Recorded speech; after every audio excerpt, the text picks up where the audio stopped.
You're a werewolf! Arrgh!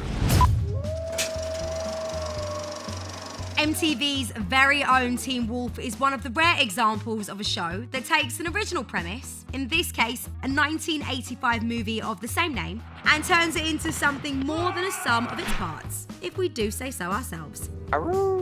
This was a show that had everything: horror, humour, and a whole lot of heart. Here are our thoughts on why it made such a supernatural impression.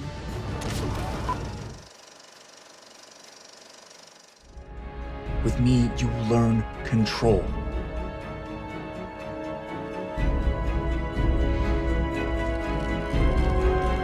Even on a full moon. Teen Wolf was packed with intricate, intriguing mythology, not just about werewolves, although there was a lot of that, but also in relation to other mythical beings. What if something that affects the cannibal also affects its master? Each twist and turn and freaky new discovery came with its own backstory. All of them were really carefully researched, and some of them were historical. For example, there were references to Native American and Japanese myths too. How do we find them? Skinwalkers are powerful shapeshifters. They'll find us. And the complexity of the plot wasn't the only thing that set it apart from other, less memorable shows. The casting and the characters were diverse too. So many teen shows are focused on white, wealthy kids in boy meets girl stories, and it was amazing that as a show aimed at adolescents, Teen Wolf allowed other demographics to feel seen by featuring people of colour and LGBTQ+ folk, giving airtime to interracial relationships and gay love stories. I can't believe you actually thought I forgot our anniversary. Ow!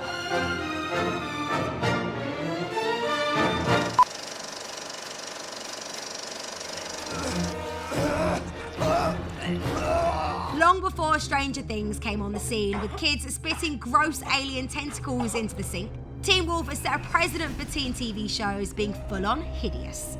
The special effects were brilliant, and the gruesome ideas behind them even better. Okay, so it was never a show to sit down and eat your dinner in front of, because you never knew what you were going to see. It was totally and utterly stomach-turning in the best way. Plus, the moody cinematography and tightly woven air of suspense replicated the rich, eerie atmosphere you see in old-school horror. It was a show that was true to its roots, but also doing something fresh and exciting. He's been here all night. He's been here all weekend. You might be thinking that a show so full of horror tropes and bucket loads of gore wouldn't have time to be funny, but you'd be wrong. Part of Teen Wolf's undeniable charm came in the form of light relief. There was many a comic moment, with resident nice guy Styles providing a lot of the laughs. Actor Dylan O'Brien has impeccable comedic timing, which really made some of the show's slapstick scenes from spit takes to misplaced romantic gestures. Happy birthday!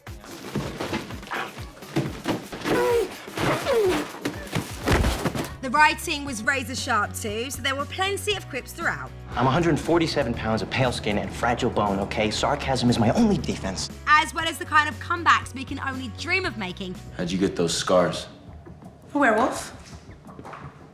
How'd you break your nose? And what's that supposed to mean?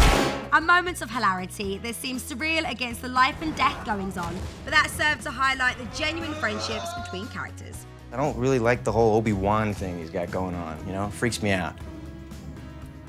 Oh my God, have you still not seen Star Wars? I swear, if we make it back alive, I will watch the movie. The show was brave in a way that some other shows failed to be. It wasn't afraid to tackle really tough subjects like illness and death, nor were there any qualms about killing off key players at critical moments, and that included characters we'd completely fallen in love with. Potential Teen Wolf fans, consider this your spoiler warning. I love you, Scott. The moment that Alison Argent was killed was a silver bullet to the heart. And what made it worse was Lydia's response of gut-wrenching grief. We felt like we were right there with her. The horrific occurrences that happened in Beacon Hills weren't brushed aside and treated as normal. They had painful consequences which were explored sensitively. For a teen show to tackle trauma is unusual, but to tackle it as well as Teen Wolf does is virtually unheard of. I've dealt with this before. I have a capacity and an ability to compartmentalize my emotions. I don't. Teen Wolf brought nostalgic parts of the horror genre to a younger generation, and it gave it an edge by drawing in aspects of top-rated teen TV. I kissed her. I saw. She kissed me. Saw that too. The showrunners were unafraid to make bold choices with the plot, characters and themes, and ended up tackling really complex, difficult topics that are often left untouched by the teen genre. The results of this were continually proven over 6 highly rated seasons. It was simultaneously scary, romantic, and tragic, which gained it rave reviews and a place in every viewer's heart. And that's why it was a cultural reset. The kind of show you get once in a full moon.